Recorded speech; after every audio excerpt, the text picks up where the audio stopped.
The final story or topic we have today is on social media, the silent addiction. Social media is an online platforms and applications that allow users to create, share, and interact with content, ideas, and information with others, where people can connect and communicate with friends, family, and like-minded individuals across the internet. Comparison to others is another problem. The constant exposure to seemingly perfect lives on social media can lead to the feeling of inadequacy and low self-worth. The fear of missing out, which is known as FOMO, the constant stream of social updates can lead to feelings of missing out on social events or experiences.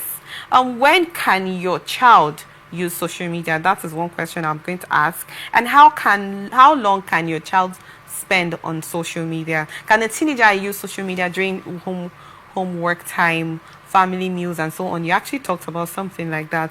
Where can a teenager use social media? For example, only in family areas of the house, not bedrooms. These are areas where we also discussed. But quickly, I would love to ask, at what age should a teenager be allowed to use a phone? I know you have said something like that, but I actually want you to throw better light on this particular aspect.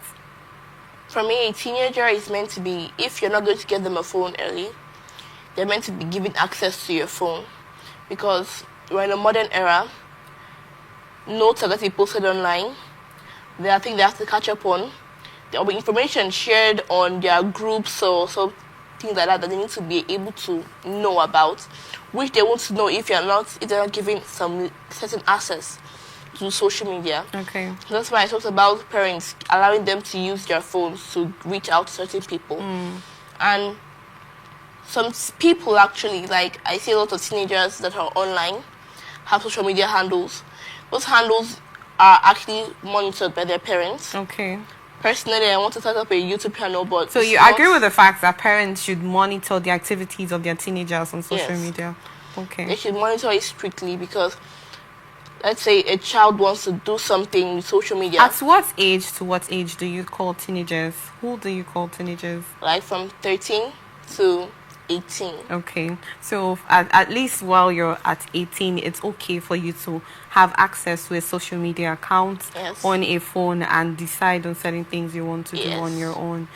Social media as an agent of socialization, has it done more harm or good to the growth and development of a teenager? Everything has its bad and good it's on both sides. Yes. But I actually wanted to ask, with the way everything has been going on right now in the AI revolution era, do you think that social media has actually done good? Let's talk about the good aspects. What good aspect do you think social media has actually done to the lives of a teenager? Because everybody uses social media, but we're actually discussing about the teen life here. What good aspect do you think social media has done to the life of a teenager? The good, I feel like socializing. Okay. For those who like have a difficult time speaking with other people, socializing. When you meet people on social media, it actually opens up your social circle, and you must agree with that networking is very, very good. It will help you later on in life, and just that act of being to socialize, I feel like it really helps a lot. Okay, and then do you think there's any bad parts it has, effects, there's disadvantage it has? And like addiction to social media, always focusing on your phone, using your phone to maybe drown out some sort of depression or that kind of thing. Yes, I think that addiction aspect is actually vital, because most times you be in a crowd where there are like 10 teenagers, and it could be a crowd of probably a reunion or a teenager organized event or a school event. You notice oftentimes that they barely communicate with themselves. They rather text on the phone than really having a one-on-one conversation like we're having right here. So I feel that's a good one, but they have not been able to manage that social media attitude rightly. So that the part of that addiction is actually another scenario where the disadvantage is actually high. But finally, I wanted to ask, as a growing teenager, what are most challenges that teenagers at this time have been facing?